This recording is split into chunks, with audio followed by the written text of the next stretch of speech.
제가 짧은 영상을 준비했는데요. 이 시간 같이 보겠습니다. 동동아,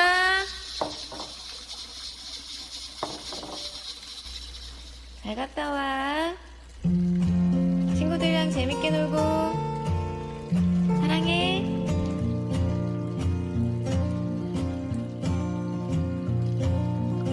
난 혼자 논다.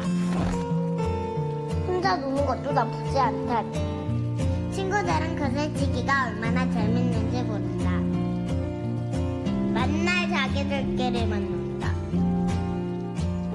그래서 그냥 혼자 놀기로 했다. 새 구슬이 필요하다. 이건 못 보던 구슬이다.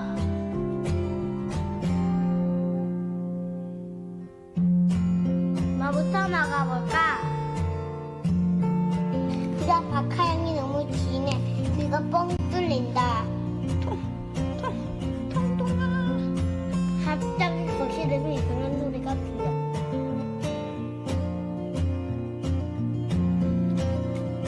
소파가 말을 한다.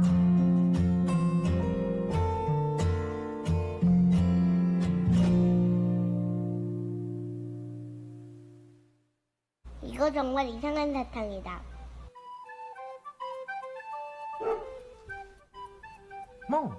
동동아, 동동아. 역시.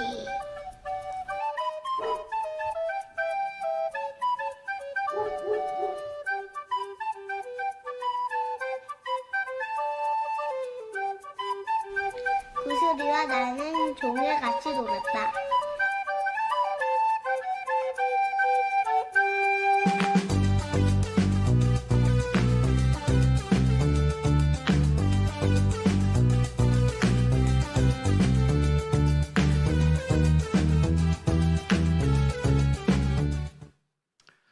네. 이 영상은 백희나 작가의 알사탕이라는 아이들이 읽는 동화책의 내용을 영상으로 이렇게 만든 겁니다. 제가 이제 아이들 동화책을 진짜 많이 읽었습니다. 저희 아이들이 책을 읽어주는 걸 너무 좋아해서 정말 한 책을 계속해서 준 적도 있어서 이제 동화책을 더 제가 읽어야 되는 어떤 신학서적이나 성경보다 더 많이 읽었던 것 같습니다. 읽다 보면 저도 재미가 없어요. 한 권을 이렇게 한 10번씩 읽으면 너무 재미가 없어서 저도 막 이제 연기를 하게 됩니다. 동동아, 나랑 놀자. 알사탕이다. 이것은 뭐지? 입에서 사르르 녹아내린다. 이런 표현을 하면서 아이들과 이렇게 많이 동화책을 읽기도 합니다. 그 여러 가지 동화책 중에서 특별히 백희나 작가의 어떤 이 세상을 바라보는 눈, 관점, 이야기들이 참 저는 되게 좋아합니다. 이 내용을 잠깐 이렇게 설명해 드리면 여기서 등장하는 동동이는 친구들과 잘 어울리지 못하는 약간 이렇게 친구들로부터 따돌림을 받는 그런 아이입니다. 그런데 어느 날 우연히 알사탕을 얻게 되고 그 알사탕을 먹게 되자 이상한 소리가 들리기 시작합니다. 그래서 저는 이 동화를 읽을 때 처음 읽었을 때 귀신인가? 애들이 얘기하는 귀신 얘기가 진짜 많거든요. 이런 생각을 했는데 그것이 아니라 그 주변에 있는 존재했지만 아이가 몰랐던 이 있는 소파와 이런 나무들과 이 강아지, 개가 말하는 소리를 듣게 됩니다. 소파의 말소리가 들렸고 집에서 기르던 개의 소리가 들렸습니다. 그래서 8년 만에 처음으로 자기 개가 원하는 것들이 무엇인지를 알게 되고 그 아이가, 동동이가 이 강아지와 하루 종일 놀았다는 이야기가 오늘 영상에도 나옵니다. 그래서 이 평소에 알지 못했던 것들을 동동이는 이 알사탕을 통해서 이 매개체가 돼서 이 주변에 있는 사물들과 대화를 나누게 되고 또 인사를 하게 됩니다. 그래서 이 동화책의 마지막 장면에 보면 길에 있는 나무들이 다 동동이를 보고 인사를 하는 장면이 마지막에 나옵니다. 굉장히 인상적입니다. 숲을 우리 가로수길처럼 여기 걸어가는데, 경의선 숲길이죠. 거기 걸어가는데 거기에서 이 나무들이 안녕 동동아, 안녕 잘 지내니, 안녕 이런 것을 가득 채워지는 것으로 끝나게 됩니다. 이 아이는 항상 주변에 존재했지만 인식하지 못함으로 알지 못했던 그래서 나는 혼자야. 친구들로부터 나는 따돌림을 받고 있어. 이런 생각을 가졌던 아이가 그들의 존재를 알게 되고 대화를 나눔으로 이해하게 되고 마음으로 받아들이게 됩니다. 여러분, 이렇듯 안다는 것은 존재를 인식하는 것부터 시작됩니다. 그리고 그 이야기를 듣고 나누게 되면서 이해하게 되고 그 마음을 내 마음속에 받아들이게 되는 것입니다. 그래서 안다라고 하는 것은 내 마음에 그 대상을 의미 있는 존재로 이렇게 받아들이면서 관계를 맺는 것이고 더 나아가 그 대상을 사랑하게 되는 것입니다. 오늘 본문의 이 어린 사무엘의 이야기는 상당히 잘 아는, 우리가 너무도 잘 아는 이야기입니다. 여러분이 아주 잘 알듯이 이 어린 사무엘은 처음에는 자다가 누군가 자신을 부르는 말소리를 듣고 그것이 누구인지 알지 못했습니다. 하지만 자다가 부르는 소리에 정말 이렇게 기가 막히게 바로 일어나서 반응한다는 것은 사무엘이 항상 되게 대단한 친구라는 생각이 들었습니다. 저희 애들 아침에 깨우기 정말 힘듭니다. 불러도 안 일어나고 아무리 깨워도 유치원 가자 해도 안 일어나고 어떻게 하면 일어날까 항상 고민이 되는데 이 사무엘은 어린 시절에 정말 잘 일어났던 것입니다.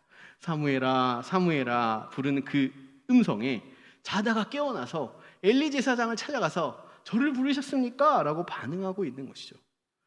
처음에 엘리 제사장은 이 환청을 들었나 잘못 들었나 해서 부른 적 없다라고 돌려보냅니다.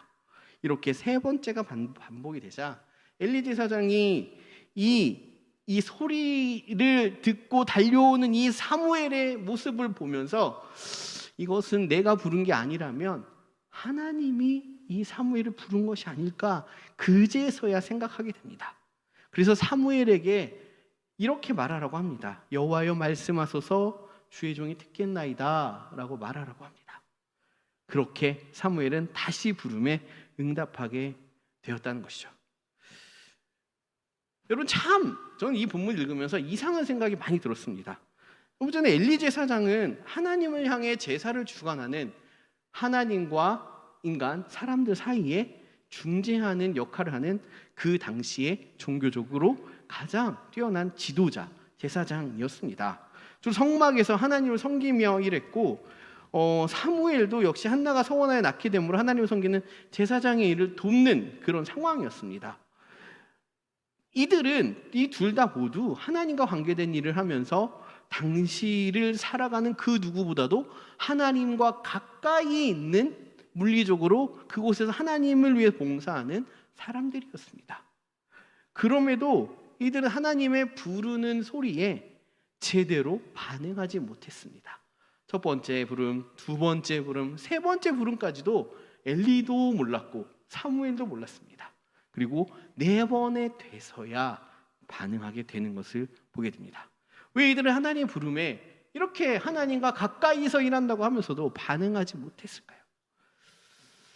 먼저 그들의 시대의 상황 때문에 그런 것 같습니다. 1절의 말씀을 우리 한번 같이 보겠습니다. 1절 한번 읽어볼까요? 시작. 아이 사무엘이 엘리 앞에서 여호와를 섬길 때에는 여호와의 말씀이 희귀하여 이상이 흔히 보이지 않았더라. 여러분, 그 당시에는 말씀이 희귀했다라고 기록하고 있습니다. 이상이 흔히 보이지 않았다라고 성경은 말하고 있습니다. 사사 시대에 하나님께서는 이스라엘이 접한 위기 때마다 사사들을 부르시고 세우시고 능력을 주시고 위기를 극복하게 하시고 그리고 함께 하셨습니다. 그렇지만 삼손의 이후로 하나님은 더 이상 세우시는 사람도 없었고 또 하나님의 말씀이 이 사람들에게 세상에 나타나지 않았고 어떤 하나님의 놀라운 역사도 나타나지 않게 된 시대였다는 것을 의미합니다. 하나님이 없어졌던 것일까요? 그래서 하나님이 말씀하지 않았다는 것일 수도 있고 또 하나는 사람들이 하나님의 말씀에 반응하지 않았다라는 두 가지 이유가 있었던 것이죠. 하나님은 분명히 세상을 다스리시고 계셨고 이스라엘의 하나님으로서 그들 가운데 계셨지만 그들의 삶에 있어서 하나님은 대화의 대상도 이해의 대상도 관계의 대상도 아니었다는 것이죠. 그들에게 주어진 율법도 그들에게 주어진 하나님의 말씀도 그들은 그렇게 삶에서 중요하게 여기지 않고 살았다는 것을 이 1절에서 보여주고 있는 것입니다. 그렇게 해서 사무엘도 엘리도 하나님의 부름을 들었을 때에 그 부름이 생소했고 말씀에 반응하지 못했던 것입니다. 여러분, 지금 우리의 시대는 어떻습니까? 하나님의 말씀을 듣고 계십니까? 지금도 하나님의 말씀을 듣고 계시지 않습니까? 제가 판단하기에 제가 보니까 말씀이 희귀한 시대라기보다는 말씀이 풍족한 시대입니다. 각종 매체들에서 내가 원하는 시간에 원하는 장소에서 원하는 사람으로부터 언제든지 들을 수 있습니다. 여러분, 이 매체의 발달은 시간과 공간을 초월하게 했습니다. 심지어 지금은 돌아가신 훌륭한 목사님들의 이 말씀도 돌아가셨지만 여전히 우리는 보고 들을 수 있습니다. 매체는 죽음을 뛰어넘어서 우리에게 메시지를 전할 수 있는 그 기능을 우리에게 주었다는 것이죠. 이렇게 어느 때보다 이 말씀이 풍요한 시대였지만 한편으로는 말씀이 빈곤한 시대에 살고 있습니다.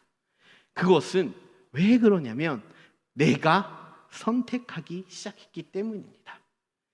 내 마음에 듣기 좋은 메시지를 선택하기 시작했던 것이죠.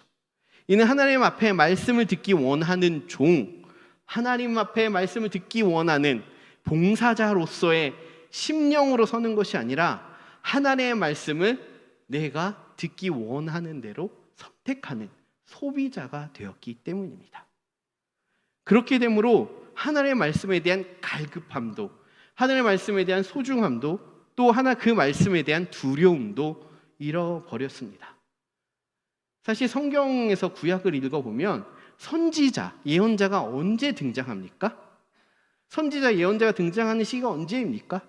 쉽게 말해서 다윗 왕이 어느 시기에 선지자가 나타났습니까? 전면에서 다윗이 우리아의 아내를 범했을 때 나타났던 것입니다. 이렇듯 선지자, 예언자를 통해서 성경에서 하나님의 말씀이 나타났던 때는 분명히 범죄했을 때, 죄에 대한 지적과 하나님의 공의가 아니라 불의가 시대를 장악하고 수많은 죄악들이 이 땅을 덮기 시작했을 때, 그 행동에 대한 지적과 잘못을 지적하며 회개를 촉구할 때에, 그럴 때에 하나님의 말씀이 나타났던 것입니다. 그래서 그 당시의 사람들은 하나님의 말씀을 듣기 싫었을 겁니다.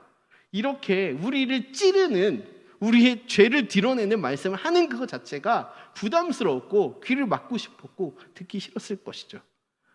그럼에도 그들은 때로는 엄중함으로 듣고 그 앞에서 회개하고 돌이키고 하나님께로 나아가기도 했습니다. 그리고 듣지 않았을 때에는 심판을 당하고 고난을 겪다가 멸망을 겪기도 했습니다.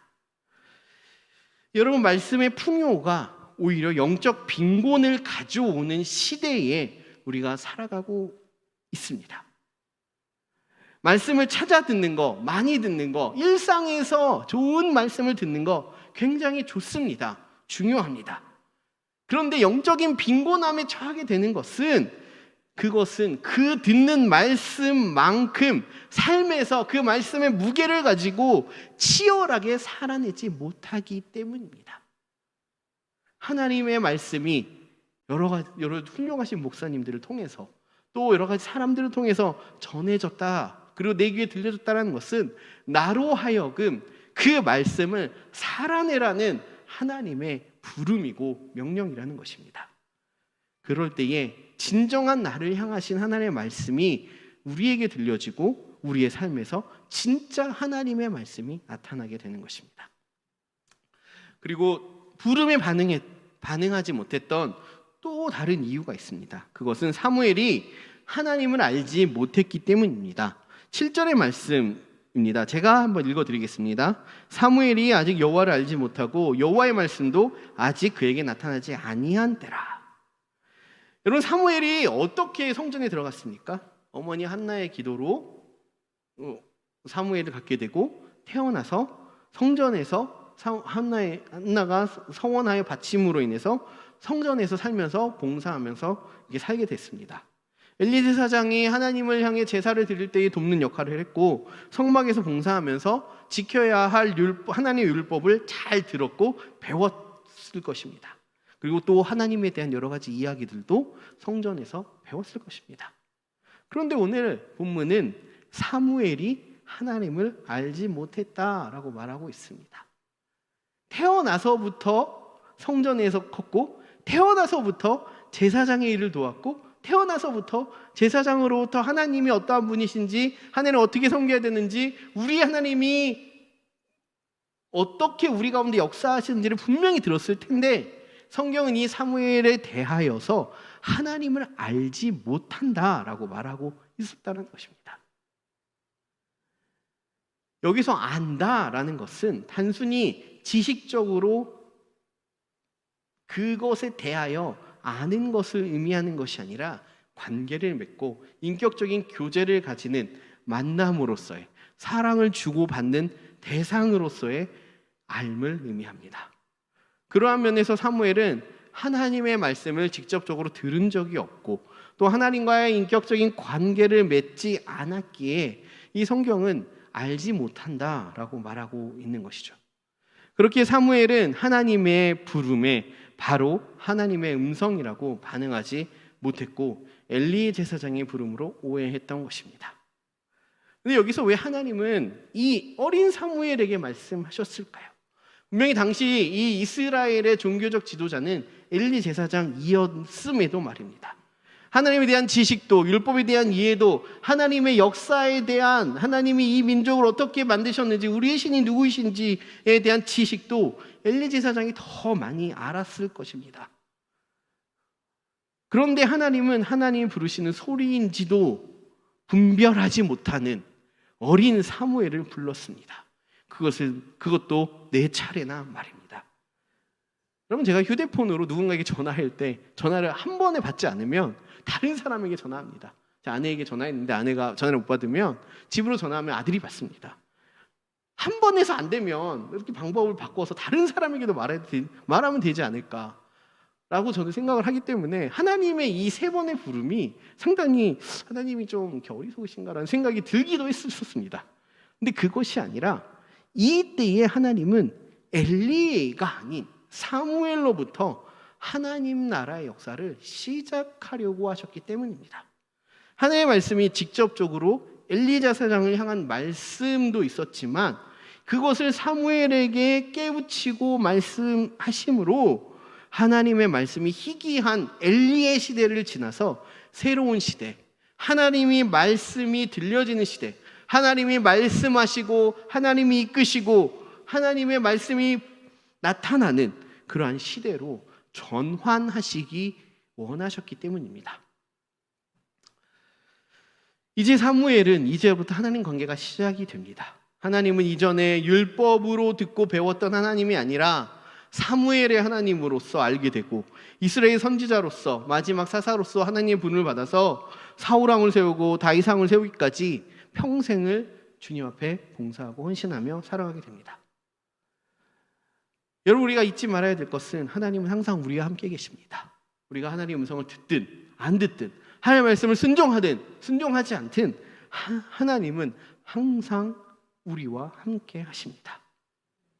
그러나 우리가 삶을 살아가는 모든 순간에도 함께 하시는데 우리가 알지 못하는 것은 하나님의 말씀에 귀 기울이지 않기 때문입니다. 여기서 귀 기울인다는 것은 하나님의 말씀을 내가 정말 하나님의 말씀을 듣기 원하고 그 말씀을 살아내기 원하는 그러한 순종함과 그러한 치열함이 없기 때문이라고 볼 수 있습니다. 건강할 때, 좋은 일이 있을 때, 어려움을 당할 때, 슬퍼할 때, 아플 때, 모든 우리가 겪는 모든 일상 속에서 하나님은 여전히 우리와 함께 계시고 우리 가운데 계십니다. 그러나 우리가 하나님의 존재를 망각하고 우리에게 주어진 이 풍요에서 만족하며 살아가고 있을 때가 너무나 많기에 우리가 듣지 못하는 것입니다. 앞에서 알사탕이라는 동화에서 동동이는 이 알사탕이라는 매개체를 통해서 주변의 존재를 인식하고 또 관계를 맺게 되었습니다. 우리는 하나님의 존재를 어떻게 알 수 있을까요? 하나님이 살아계신 것을 믿는 것, 우리 가운데 계심을 믿는 것, 하나님 앞에 우리가 나아갈 때에 은혜를 베푸시고 구원을 이루어 가시는 것을 믿는 그 믿음을 통해서 우리는 인식할 수 있습니다. 기록된 하나님의 말씀이 이 세상의 모든 것보다 뛰어난 나에게 주어진 가장 우선되는 말씀이다 라고 믿고 그에 따라 이 말씀을 살아내려고 매 순간 순종하며 나아갈 때에 진리이신 예수 그리스도의 복음과 예수 그리스도만이 나의 구원자 되심을 믿고 하나님의 나라를 위해서 나의 삶에서 내가 밟는 모든 땅에서 내가 전하는 만나는 모든 사람들에게서 나타나기를 간구함으로 매 순간 살아갈 때에 믿음으로 매일 주님 앞에 나아가 기도하고 하나님을 향해서 예배할 때에 우리는 누군가로부터 전해 듣는 하나님이 아니라 나의 하나님으로 하나님을 다시 만나게 되는 것입니다. 여러분, 그래서 매일 드리는 기도를 통해 하나님을 경험해야 합니다. 말씀을 매일 가까이 함으로 가까이 하는 것을 넘어서 말씀을 치열하게 살아내므로 하나님을 경험해야 합니다. 하나님 앞에 드리는 예배를 통해서 하나님 앞에 갈급한 심령으로 상한 심령으로 하나님을 그 무엇보다 만나기를 원하는 마음으로 나아가서 하나님을 만남으로 하나님을 경험해야 합니다. 그렇게 할 때 우리의 삶의 주관자 되시고 우리의 삶을 이끄시는, 그래서 나의 하나님 됨을 알고 믿음으로 우리에게 주어진 그 삶을 또 한 주간 삶을 살아가게 되실 우리 하나님의 인도하신 가운데 은혜로 살아가게 되는 것을 바라며 살아가는 성도들이 다 되실 줄 믿습니다. 이러한 은혜로 살아가는 여러분들 다 되시기를 바랍니다. 기도하겠습니다.